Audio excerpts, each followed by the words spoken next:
What's up, dudes? Welcome back to another episode of Rhomas Men's Team. Pretty simple. We are a group of guys helping each other make progress towards each other's goals.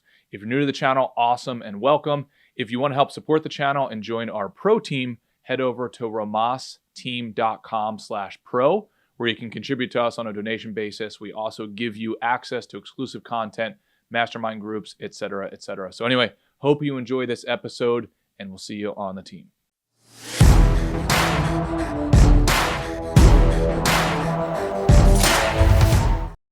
What's up, dudes? We are back. Got the second appearance of Rob. What's up, dudes? We are back. Got the second appearance of Rob. Rob, thanks for joining us, dude. And hey, happy to be here. Ray was bragging about his the one tiny piece of art that he sold Drake before we hopped on here, so that was pretty cool. The time I got a selfie with Drake, yeah, that's like my go-to first date material, Rob. So you won't hear it again. Don't worry. Yeah. Well, Rob and I. Dude, I'm impressed. It's working. It's working. It's working. He's horny.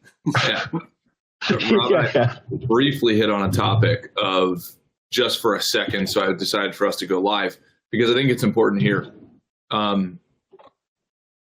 When I was in college, I remember freshman year hearing that my buddy was working for a big investment bank, and he told me that he was working, I think it was, like 16-hour days or something like that. And that was the first time I had ever heard of that in terms of working in an office environment. And I was like, I guess there's no boundary. Why can't you work more than 8 hours a day? And then eventually my other buddy called me down the road, a couple years down the road, and this was on a weekend, and I asked him what he was doing, and he said he was going to work, and it was a Saturday. And as simple as it sounds, that was another aha for me. I was like, oh, I guess you can work on Saturdays. As stupid as this sounds, for some reason, it didn't dawn on me that in corporate America, you can get ahead by working more than 8 hours and working more than 5 days a week. And it sounds like such a simple fix. And by the way, it doesn't have to be just with corporate America, but that was my exposure or my examples. And then those two pieces of information really changed my life in a big way. That if you just question the status quo for something as simple as hours worked, I mean, these things are pretty obvious, but those two things really changed the trajectory of my career. And now I consider it to be a secret weapon of just work more than your peers. And now I don't mean this to be taken over into like a toxic sort of mindset of, oh, just work 150 hours a week and that's how you get ahead. I don't think it needs to be that extreme. But working 6 days a week instead of 7 or 10 hours a day instead of 8, I think can disproportionately set you ahead of the pack. Rob, let me throw it over to you. What's your perspective? And feel free, as the world's most disagreeable man, feel free to disagree. Perspective.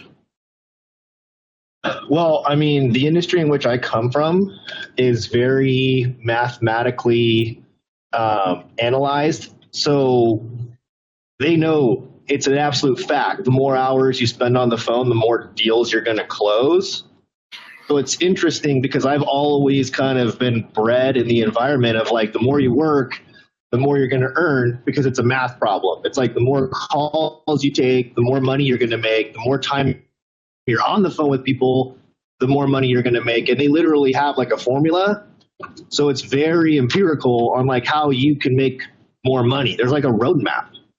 So yeah, I mean, there's people within the mortgage industry that are so addicted to the process, like Loan Depot, where I was working. I don't know if I should name them, but they were trying to keep them out of the office because of labor laws. But it's a direct translation. Yeah, I mean, to greater income. Yeah, if you look at this, cross-pollinates over several different industries. If you look at when Kobe Bryant was talking about how he got ahead of his peers, he said that, well, most people would practice once a day. He would practice 3 times a day. And you just add up. Now, I do want to be careful here because it can start to become a vanity metric of where you're just using your total hours in the office or on the court. Now, that usually translates to some sort of quality being put into those hours. But when I was working as a janitor, it didn't matter if I worked 100 hours a week. I had a ceiling as a janitor. So you do have to have judgment on what is the quality in those hours and how do you get to the next level outside of the bottom rung of the ladder. Larry, what are your thoughts, bud? I think from my experience in the companies that I've worked with, it gets into outcomes again. It gets into, what am I attempting to accomplish and where's the balance? And as you bring a partner in and you're still continuing the same hours, you're sacrificing the relationship. You bring children in. And I've seen a lot of people who continue the hours and watch the rest of it kind of dissolve around them.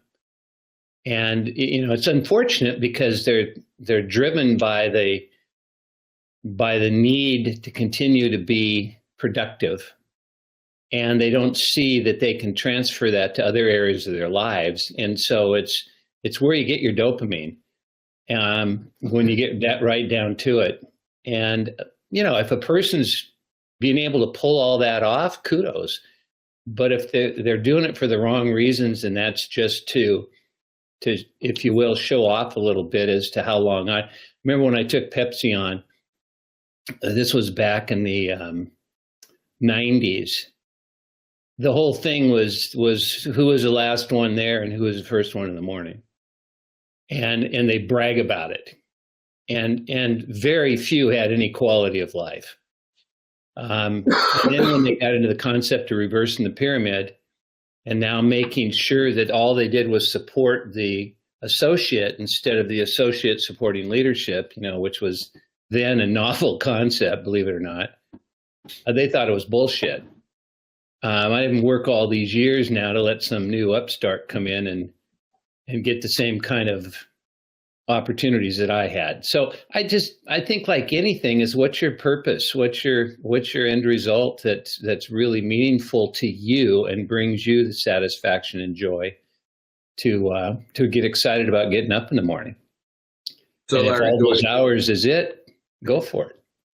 So Larry, do I hear what you're saying is, instead of the vanity metric, it's more about the tangible metric of what's the result that you're seeking. As long as that result is hit that you're seeking, then the hours are irrelevant. Yeah, because there's people that can get it done in half the time because they approach it differently. They don't get caught up into what's everybody else doing. Well, I'll just do it longer. That's the old do the same thing expecting different results. That's the insanity formula. Ray, let's say where you're at in your business. What do you think about this particular topic? Well, it's a great topic because it is the easiest way to obey the rules of Rhomas, which are like business is almost always a volume game, right? So that's putting in the most volume of hours possible. Business is about putting in the inputs, right? And the hours at work is the kind of simplest way to kind of like to cover that pillar.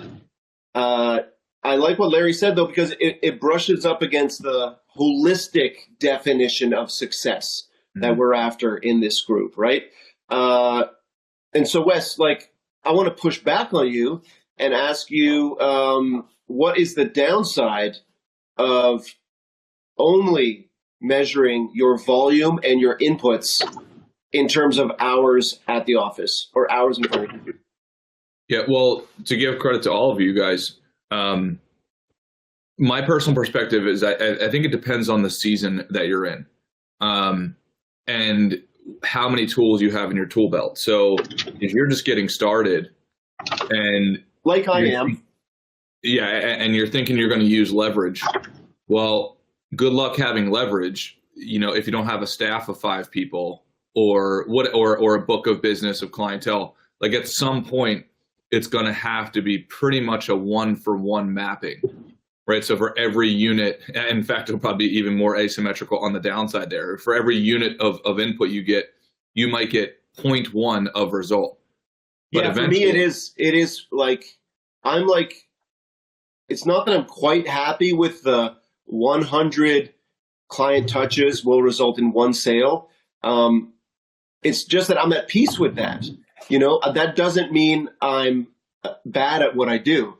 That just means that is how many steps are required on the what do you call that machine? The elliptical machine to burn a calorie, just to metaphorize it, right? 100 touches, whether it's an email or a call or whatever, are required typically to make to make one of those 100 people say yes. Okay. So there's no leverage there, and that's not 1-to-1. That's 100 against. Well, I think this is a good point as well, and it takes me back to a story of when I first got started, from what I recall in business, which is when I was 11. We were getting evicted from our apartment, and I went out and I applied to become a caddy at the local golf course. It's the only place that would accept me because they didn't check, for your age, especially if you lied about having a father there who was a golfer. So there was no outsourcing my human being at the golf course.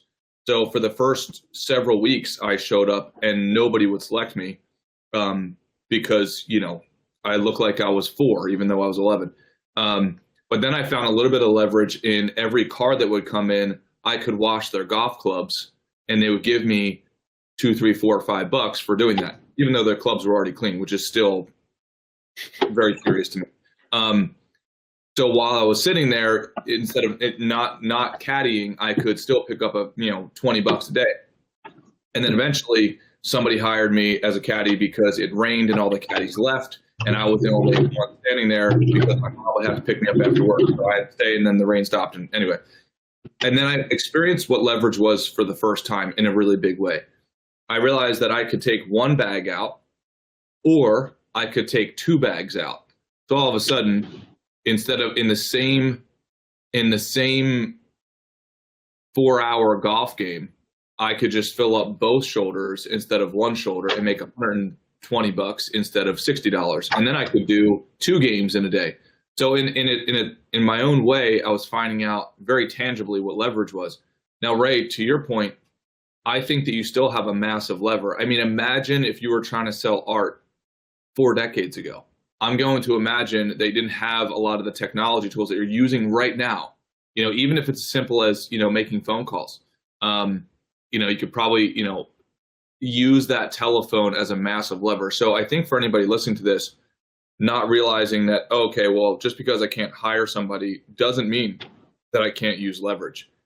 Rob, tell me a little bit about the leverage that you've used in your business. And from what I would say, in a really big way. Well, just a quick point to what Ray said. Unfortunately or fortunately, I do think that first and foremost, if anybody doesn't understand that hard work is just what it's going to take, especially when you're new, like they're doing themselves a disservice. Like, I don't make the rules. Without the elbow grease, especially if you're doing something new, I personally don't think you'll ever succeed. But with leverage, like as you get more advanced within the industry, there's things you can learn with tech. I mean, I feel like that's low-hanging fruit for anybody that doesn't leverage tech. You're never going to survive, because there's just those 100 touches, for instance, that Ray was talking about.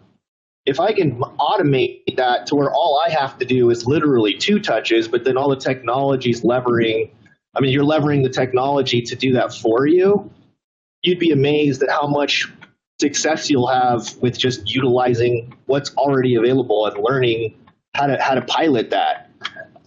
So that's something I think literally anybody can use. I mean, even you and I have had that conversation, like CRMs and things to that effect.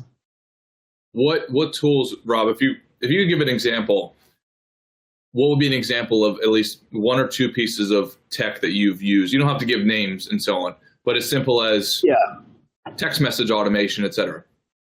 Yeah, well, that's the big one, at least for mortgage. It's a lead-based business, so it's literally all contacts. It's another math problem, like Ray brought up. So there's communication companies that'll do like ring based on you upload that lead. Every 2 days, you're going to leave 2 ringless voicemails, and then each day you're going to send 7 texts.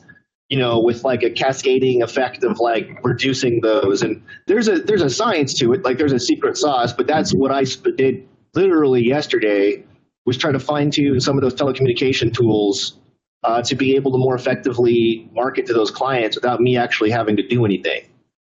Yeah, no, that makes complete sense. Larry, what are some ways you've used leverage in your business? Hey dudes, sorry for the interruption here. Just wanted to let you know, if you want to join our pro team, go to romasteam.com/pro. You can help support the channel. You will also get access to exclusive content, masterminds, one-on-one sessions, etc. All right, back to the episode. Well, kind of running off what Rob was talking about, I think the biggest leverage any of us have is word of mouth. We know that's the most powerful form of advertising when someone has credibility with someone else and says, you need this people, you need this person. And so that's one form I think all of us could agree with.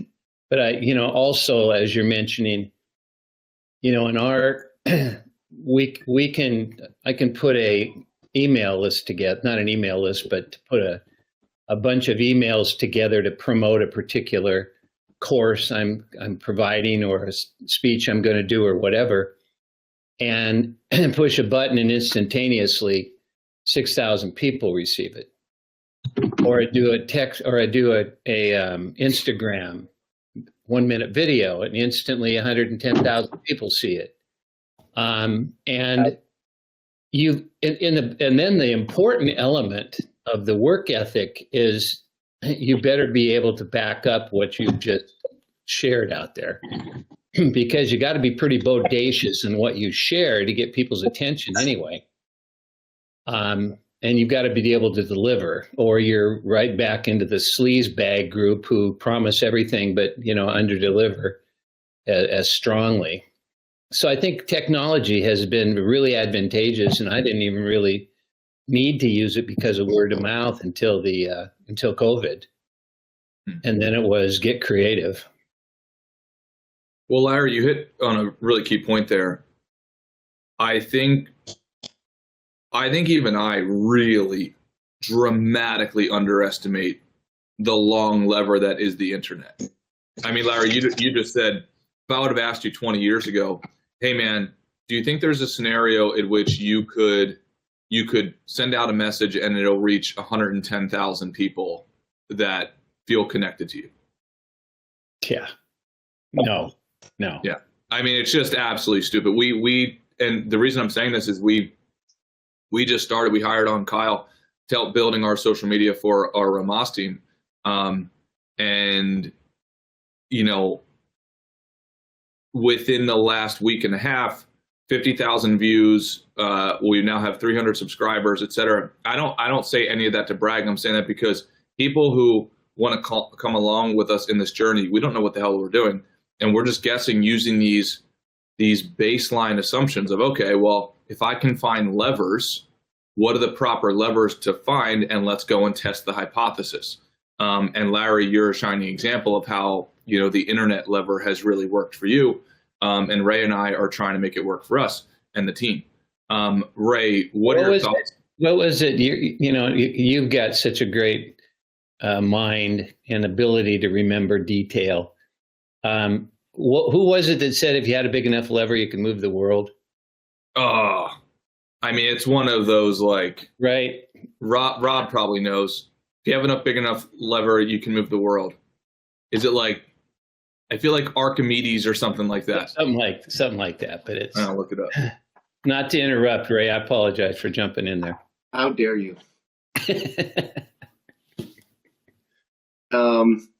Give me a lever long enough and a fulcrum on which to place it, and I shall move the world. Who was it? Archimedes. Hell yeah. Yeah. Right on, right on.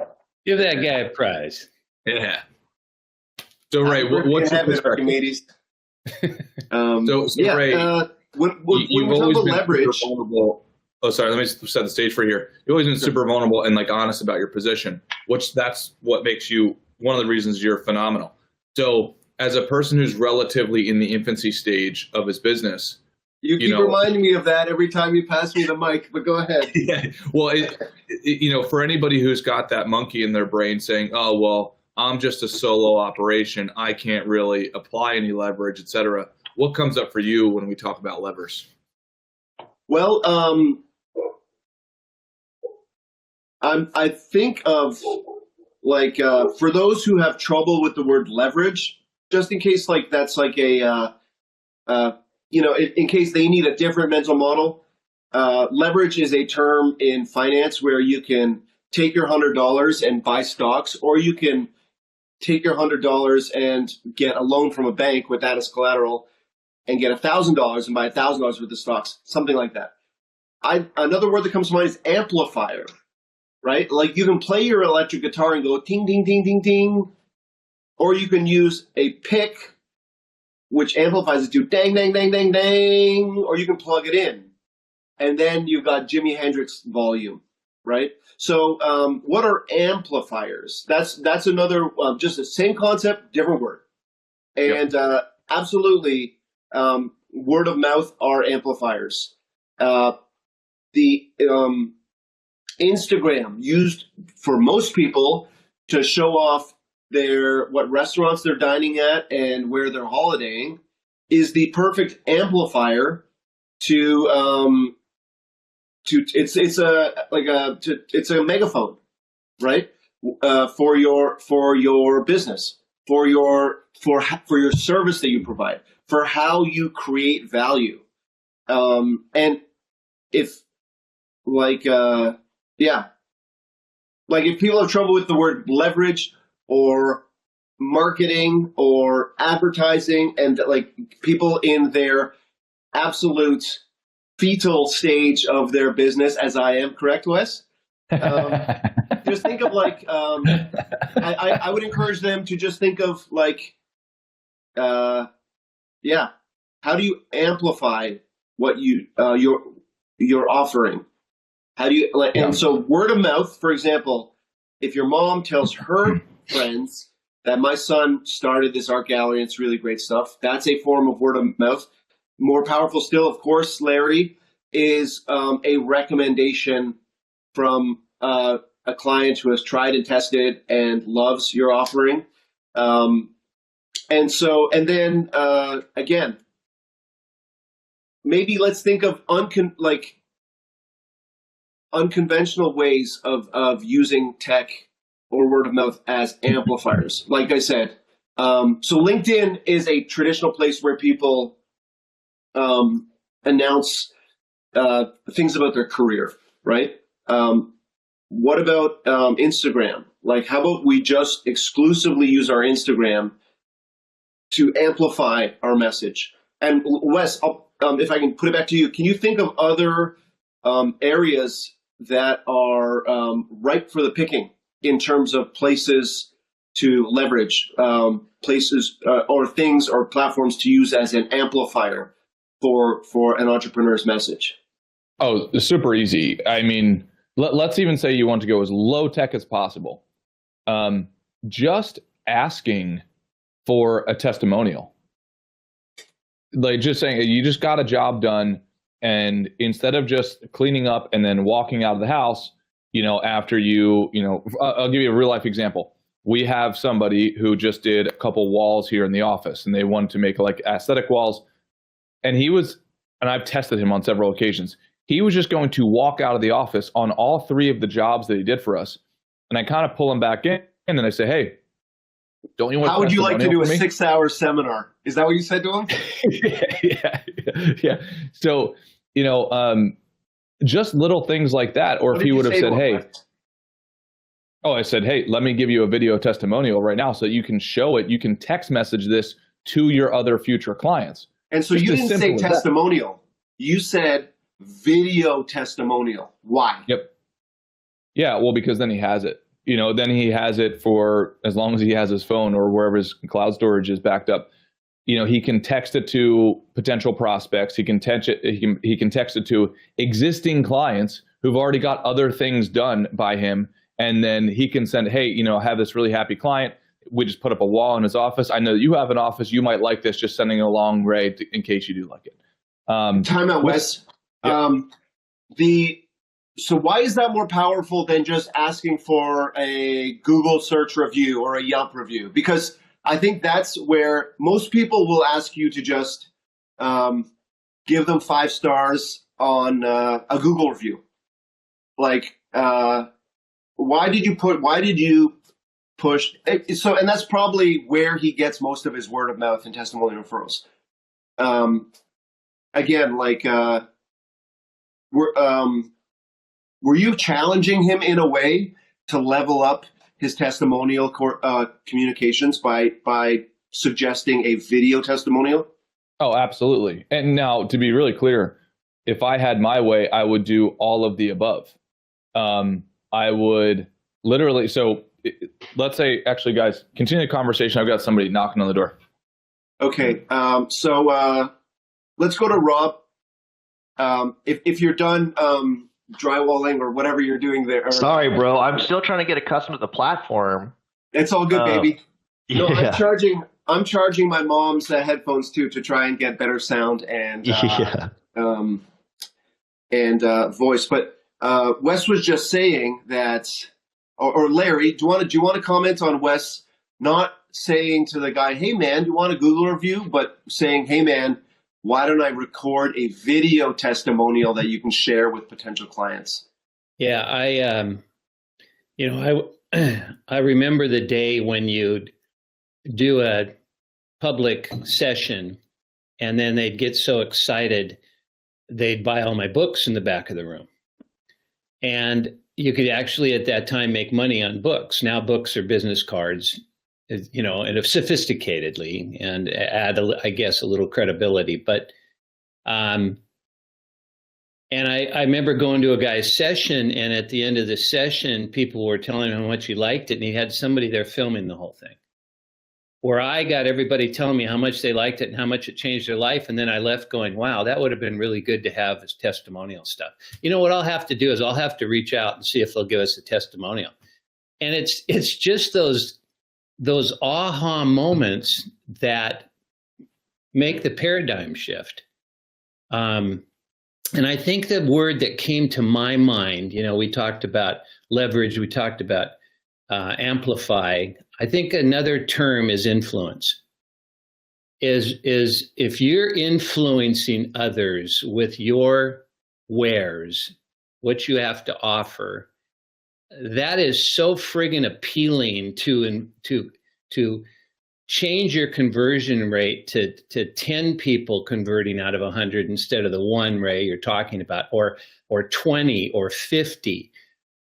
But more often than not, the challenge with people messaging in is they don't know their right fit client. And so what they do is they just shotgun approach. There's no real rifle into who exactly do I want to do business with. And in my challenge was, if you got a brain, this information will make a positive impact on you. Well, that's not quite narrowing it down. And so you're influencing people that don't have the financial wherewithal to be able to take advantage of your services. So I think that's another element to be influential, but then also know who it is that you want to do business with and you want to be influencing.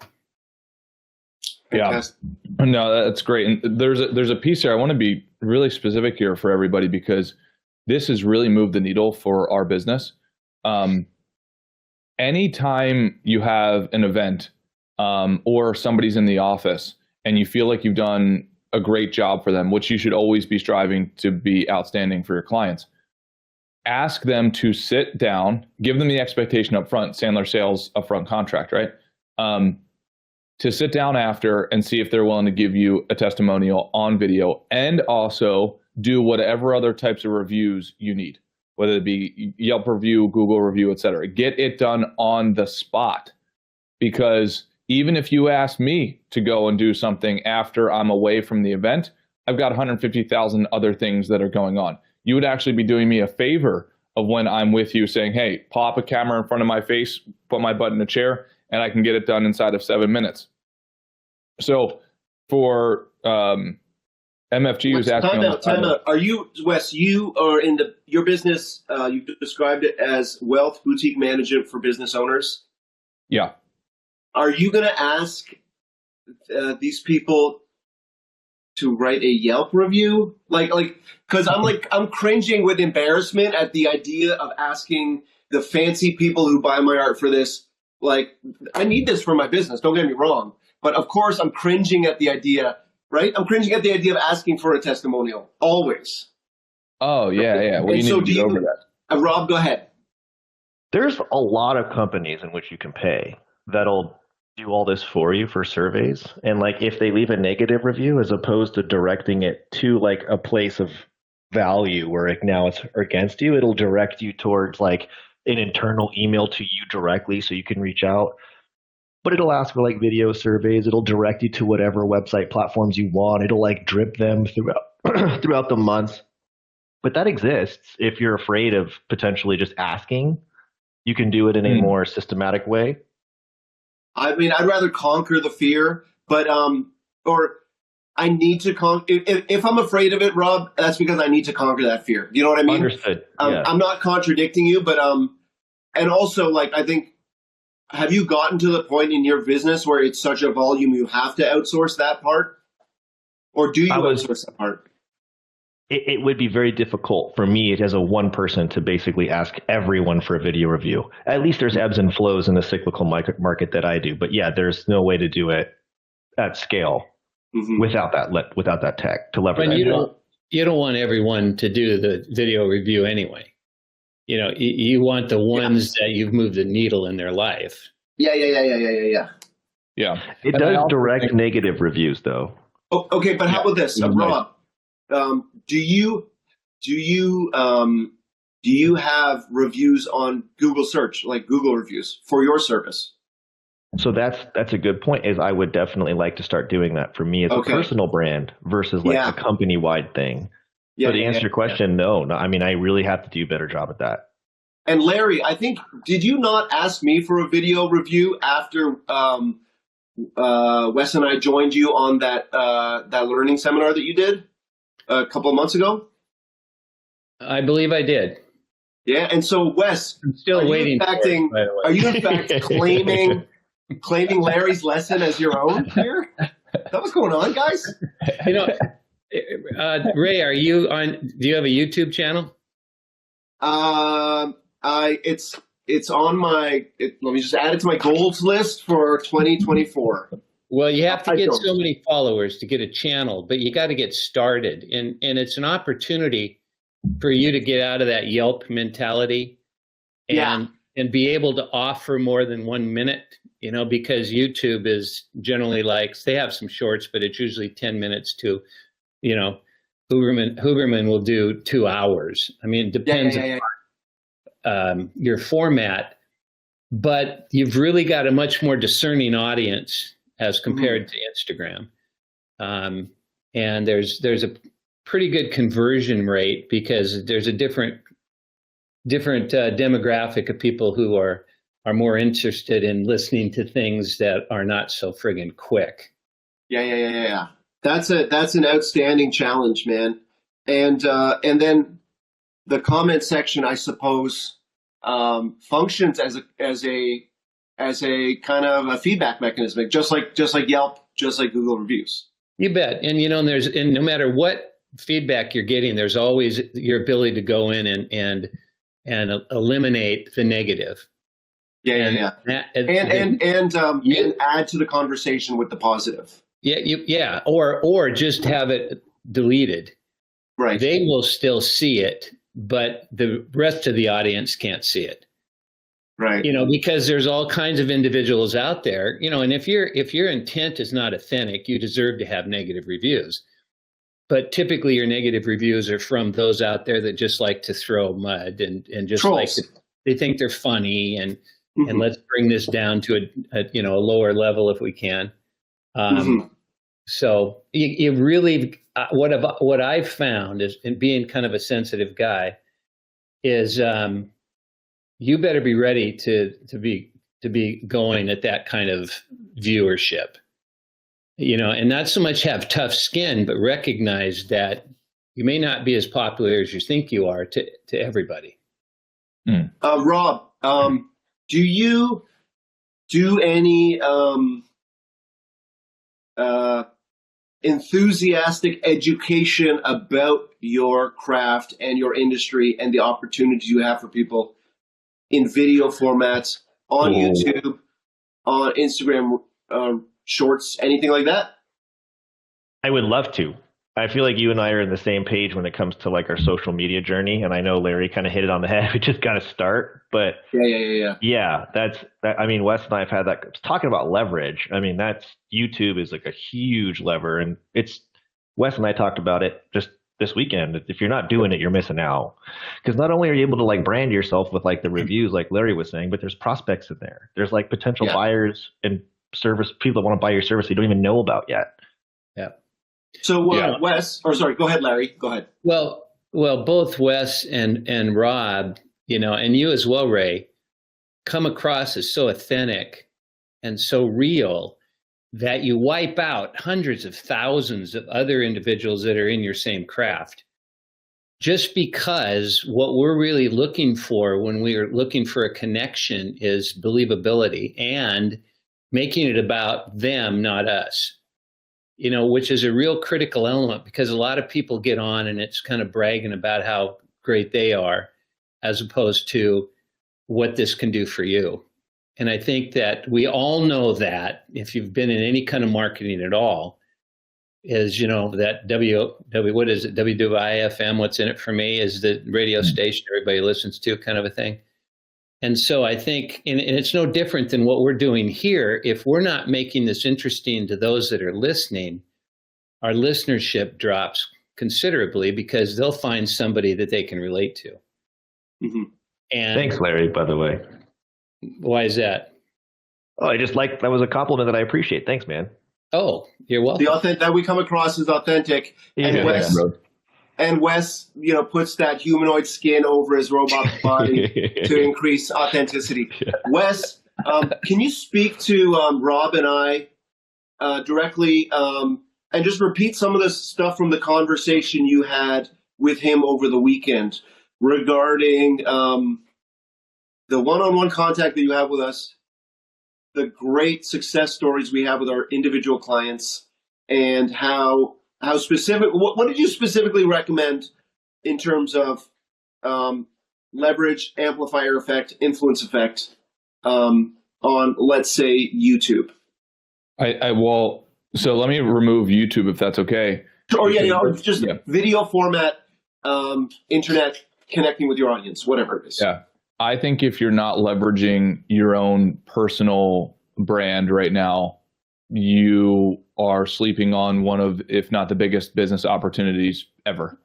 I really do believe that. Rob and I were talking about leverage of different software and code versus no code, building of websites, etc. I mean, how much coding did The Rock need to launch his tequila brand? I could name 20 different other people.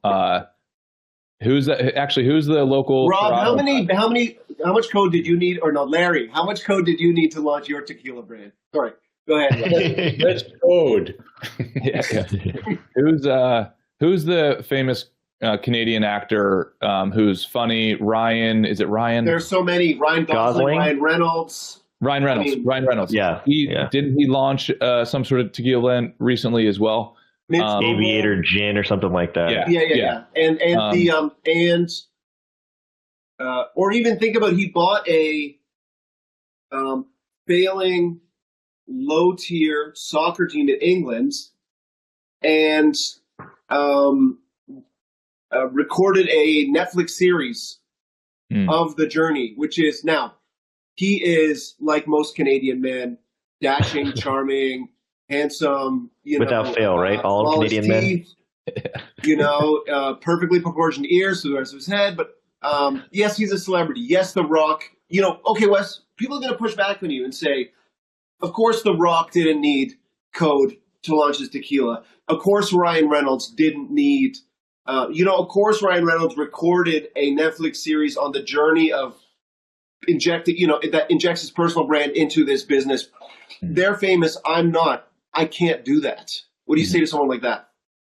So I know several people who are not even close to a fraction of the stratosphere that The Rock is, or any of those other celebrities that we just listed, who are making a substantial living on leveraging their own personal brand. Now, I'm also not saying that it's going to be an overnight type of situation. Nothing is. Yeah, but I would guarantee that if Rob committed to a half hour a day instead of eating lunch, just recording himself on whatever topic, because I know Rob and how deeply curious he is. Instead of eating lunch, just go and record a video session of whatever topic he is engrossed in at the moment. I'd be willing to guarantee within a few weeks, he would at least have a couple of dozen people watching. And now, Rob, if you want a couple of million people, you just take off your shirt and start doing push-ups with the video rolling. I'm telling Maybe you. that's hey. I'm for sale, man. Whatever it takes. I'm telling you, baby. We're going to have a tequila brand for you by the end of the month. Yeah, let's do it. I'm into it. Rob is not afraid of man cleavage for sure. I'll do what I got to do, man. Excuse me. If I could make a suggestion on your thinking process before you start doing any video, is the first step is to get over yourself and not worry about how you're doing. You know, how do I sound? How do I look? You know, am I comfortable? And just focus on your message. Because the greatest code we have, our own software, is that the human being is teleological in nature. You know, and as we all know, teleological is heat seeking, is like a missile. You know, it's going to make mistakes, but if it's got the target, it'll ultimately hit it. And so if we have the target in mind, and like Rob, if you started, it'd be for individuals wanting to do their mortgages through you. And the reason they want to do it through you is because they trust you. And the reason they trust you is because you're about them.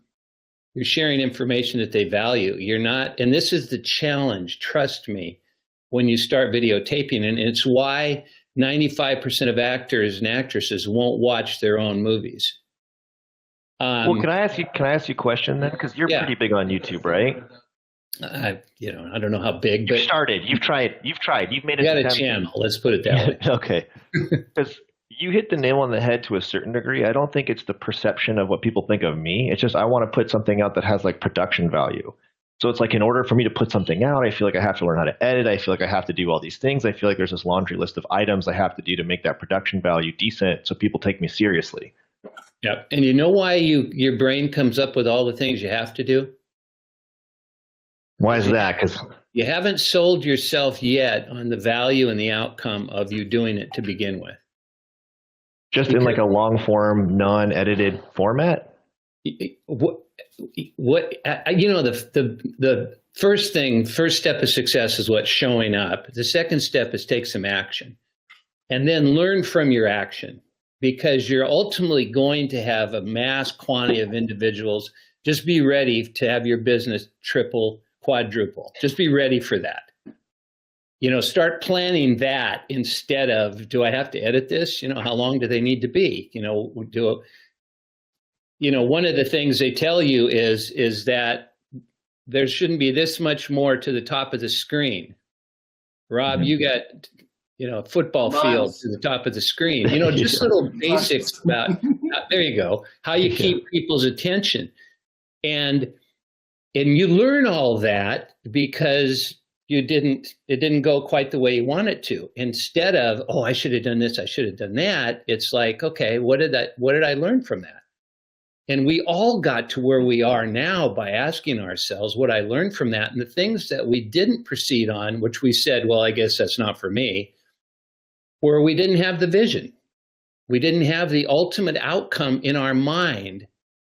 when I speak, I have to recognize that has to be some form of impact on that human being that is listening to this. And what's my expertise? And then your expertise. Ray knows his, Wes knows his. Everyone who's listening to this knows theirs. They may not be aware of it now, but they intrinsically know what it is. And their fear kind of blocks the way. And you have a lot of fear when you get hung up on how. So for someone who's like, just generally, and I would love to know this answer, but maybe someone's listening also has the same question. How would you suggest to start for someone that's just literally starting from a standstill? Like, do you have any tips, tricks, anything that's minus what you said? Because obviously there's a lot there. They don't have the camera. They've got a cell phone and they've got expertise. They got an arm. They hold the phone out here. They look into the phone and they ask themselves, how much can I share that about what I do to get people interested in less than a minute? When I was teaching school, I'd have kids write a 2-page paper. Then they'd have to take that 2 pages and make it into a page. And then they'd have to take the page and make it into a paragraph. Then they have to take a paragraph and make it into a sentence. I'm telling you, that was the most powerful sentence you can possibly imagine. And that's kind of the process. And that's the elevator speech, which sometimes is the most difficult thing to write. How do I get people's attention from here to the 10th floor? And literally, that's what we're doing. People, 3.5 seconds at max is how long people will pay attention. And if it doesn't draw them, your lips are just moving. Yeah, so and the beginning is essential. And Rob, if Wes can connect you and I'd love to send you the first teaching video I did about 6 months ago, which is full of ums and ahs and me like biting my nails out of like terror. And then one I recorded just yesterday. Just to maybe, add some color to, or add some actual steps to what to the steps Larry gave you, if I can add my own. Start by sending a teaching video to a client, to a current prospect, right? What really changed the game for me was when I said, fine, Wes, I'll send a damn teaching video. And I sent one to a client who said no to the email with the picture and price. And I just kind of like a Hail Mary pass, sent them the teaching video, and that converted to a yes.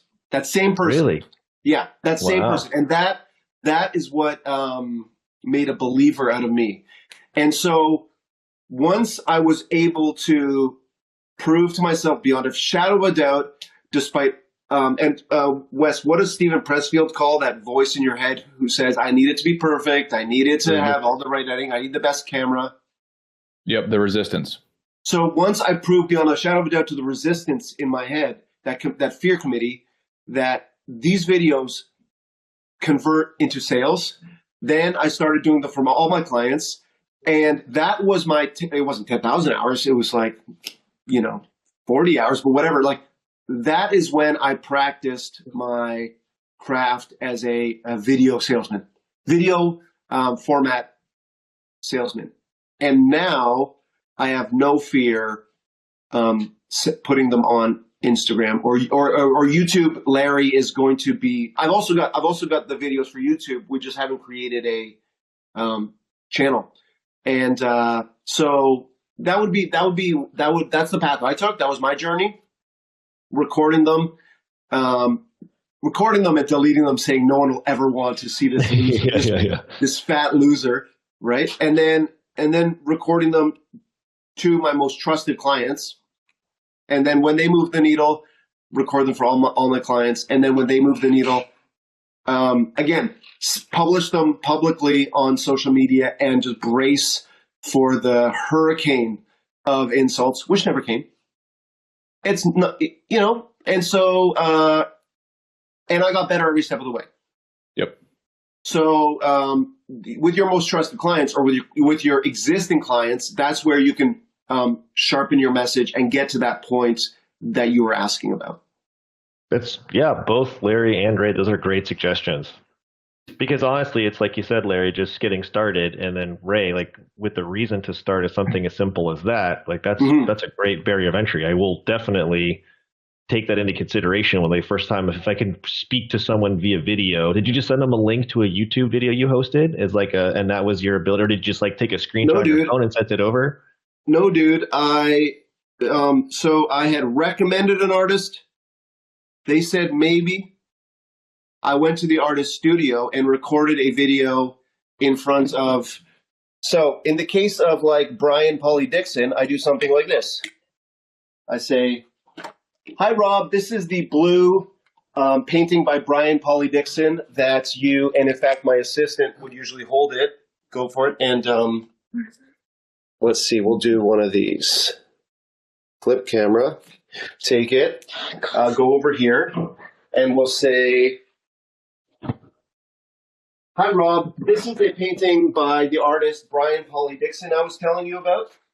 Here, what he has done is he has taken painter's tape, like the green stuff, that so that you don't get paint on the floor when you paint a wall, and he has made really rigid lines between these blocks of color, and then he takes away the paint, and you've got this kind of like computer, like machined, like finish that you couldn't, like that even Leonardo da Vinci couldn't achieve. You know, I love this because he is a street artist, but this is, he's combining his kind of authentic street artist, never went to art school, school of hard knocks, visual language with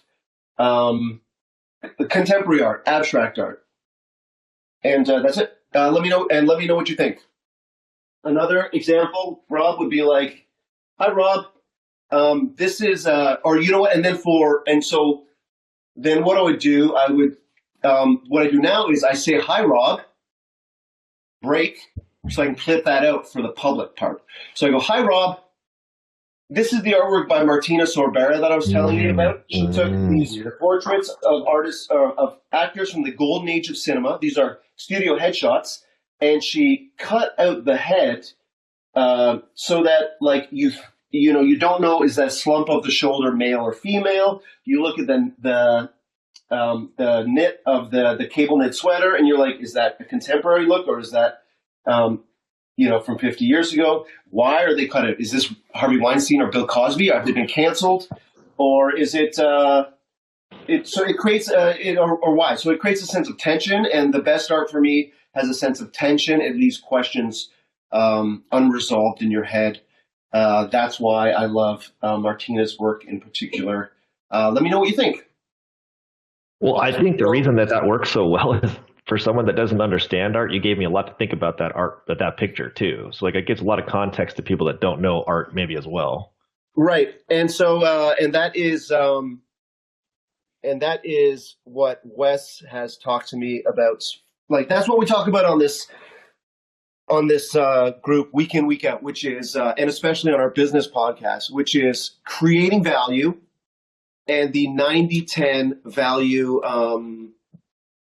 exchange ratio, right? Payback ratio. And so what I'm trying to do is sell you a painting, Rob, but I can clip out your name. And even if you don't buy it, I'm giving you all this art education like you just credited me with doing, right? Mm-hmm. And then online, it may not result in a sale right away, but I build a reputation as the guy who gives away great, likable, like Larry said, with the likability and the authenticity and the expertise communicated,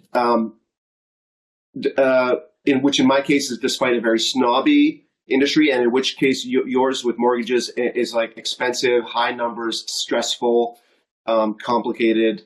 I'm able to communicate my expertise in plain English, making people feel comfortable with the subject matter, and giving it away for free. And so it causes people to question. Yeah. You're questioning them to think about the art, which I think was interesting. Even if you're not an artist, right on, man. And so and I can envision you as being like a really nice guy, like demystifying the mortgage process, just like I'm demystifying art and why to buy it, why not to buy it. And again, like I get to practice it privately every time I'm sending a private video to a client. And now I just clip the "Hello, Rob" off the front, and I've got that. Hey, that's leverage, isn't it? Yep. Big time. Yeah, there you go. Well, I want to throw something else out there because I don't think anybody should be really bottlenecking themselves, especially like Rob, for instance. Incredibly eclectic and diverse range of interests. And I have a feeling, as they said about Dennis Rodman when he played for the Detroit Pistons, of like, you don't put a saddle on a Mustang. So I think if you try to put a guy like Rob into saying, hey, just talk about mortgage, then Rob will be making a massive mistake. Versus, I mean, this is what you see with Joe Rogan, right? If you can put Joe Rogan on a stage where he can talk about whatever he wants to talk about, ranging from conspiracy theories to UFC fighting to his craft of comedy, I think he obviously becomes massively successful over time. I look at a guy like, actually all of you guys, Rob, Larry, and Ray, if you can figure out ways to fully express yourself through the medium of the internet and sharing to the maximum amount possible, I mean, I don't know how you could lose. It's just getting over that initial barrier to entry, which is fear. Rob, what is your perspective? I mean, the perspective on what you guys are telling me is like you're spot on. And then it comes down to like, there's a lot of internal conflict I have because I just got to do it. There's no other reason outside of that. But it's just, I guess, the way I look at it is I guess I have a sense of pride where it's got to be a certain level of at least decent. And like what Ray did was great. I would love to be able to do that. Maybe I just get a whiteboard or do something like that. Let me interrupt you. Well, hold on, Wes. Again, please connect me with Rob so I can show him just how bad the first effort is allowed to be. Yeah. Okay. No, let's do a little experiment here. Rob, please play along with me. All right.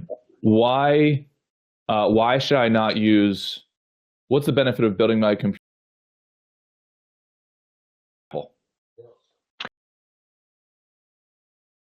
Platform and the operating system. But if you build your own, you can get significantly more power per price. Like you can build a rocket ship for half the price of an Apple. Yeah. Who's better, Kobe or Jordan? Ooh. And why? I mean, I would think Jordan's better just because of the fact he has more rings, but I love them both. I still think like I would choose those two over anybody else because they're will to win.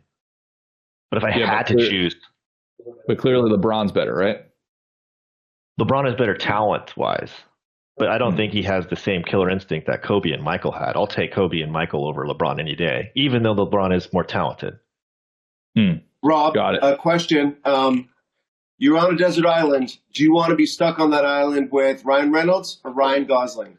And why? Well, if I get my choice of Canadians, bro, I might just choose you. I mean, I can't wait to get a mortgage off you, man. Larry, what do you think of that? What do you think Rob, if money were not an issue, what car would you buy? No issue at all. A Porsche. Yep. Why? Because I just think they're designed the best. They have the best engineering. They're like an ecosystem. Everything works well. It lasts forever. The resale's good. So let me pause everybody here. There is not a topic I could throw out to Rob where he can't give me 10 levels of depth. And Rob knows. Rob, what do you think our average conversation time is when you and I talk as buddies? At least 2 hours. At least. Yeah. Minimum. Last time we talked a couple Fridays ago. Did you know it was 5 hours? What a nightmare. Yeah. You like brought up some pretty profound things that like kind of clicked in my life, which that was like an anomaly. Like I really appreciate that conversation. Like I'll never forget it. But that one was an anomaly in the fact that it was longer than normal. But still, I could talk to you all day. Yeah. So here's my point: is that for any of you who have eternally curious minds like Rob does, I think the lever is the spoken word. That's what I personally believe. The no code doesn't matter in my personal view. For the guys on this team, and I would put all four of us in this category, and I'm not just saying that because we're all on here right now. if you lever your actual words and you amplify them through the platforms we're talking about, I don't see how you could lose. So anybody who's listening who has that same level of curiosity, I think it's a no-brainer. I think you're working against yourself if you're trying to pigeonhole to one particular topic. The videos that I like most of Jordan Peterson are when he had a crappy camera in the back corner of his lecture halls that he started posting. That's how he started becoming, famous to a certain degree. I love that. It's just his entire semesters just posted for free. The video editing is basically non-existent. The audio is terrible. The cameras are, it seems like, from 15 years ago. So I don't think that has to do with any of this. I think the bench press is the bench press. You stick to the fundamentals and you keep on doing what you were created to do. Larry, what are your final words of wisdom, my friend? Never underestimate yourself, and stop the comparisons. Don't look at anything and say, well, I've got to be more like that. Look at what brings out the best in you. And that's what we want to see. That's what's attractive. And that's where charisma comes from is, I want what she's having, that classic line. And when you mention words, I think words are such a powerful connection. And I agree, they're the most important because we talk to ourselves with words. So we're not asking people to learn a new language or to understand a picture or whatever. We're relating to them at a very subconscious level. And the subconscious is driving this whole thing. So we need to harness it so it doesn't harness us. Love it. Rob, let me throw it over to you, brother. Final words of wisdom, my friend. I mean, honestly, that was pretty profound with what Larry said. I think that kind of was the theme of how I was feeling in a lot of this was just, you got to you miss all the shots you don't take. I mean, it's pretty cliche, but it's 100% obvious that if you're not trying, you're not ever going to get the results. Like that exercise you and I do, it's like, hey, where do you want to be in life? Are you there? No. What steps are you taking? And it's like, if you're not taking those steps, you're not trying, you're never going to get to where you want to go. It's like literally insanity to think you're going to get here without doing what it takes at the very beginning, which is even easier than the steps that are above it, So it's like, like Larry said, you just got to quit doubting yourself and take the shot. You make it, cool. You miss it, you shoot again. Hell yeah. Ray, final words of wisdom. You miss 100% of the shots you don't take. Wayne Gretzky, Canadian. Favorite hockey player of all time. Probably the best athlete of all time, like all things considered, stat-wise. Yeah, and Wes, I love how you just uncorked the fine wine that is Rob. And it's like, when it comes, and like, I'd like to just rephrase what you said. Like, when it comes to your personal brand, like, your leverage is your spoken word. Your leverage is you. Like, like, don't think that people aren't interested in what you have to say. Like, all of that stuff that Rob rattled off could have me believe that he was an expert in each of those lanes. And he kind of is. And like, be yourself. Don't be like the robotic version of what you're trying to sell. Be yourself. Yeah. And my final piece is for anybody who is even remotely interested, if you have a tiny ember of sharing whatever gifts you have with the world, you need to do that now. We are still in the infancy stage, in my opinion, of the internet.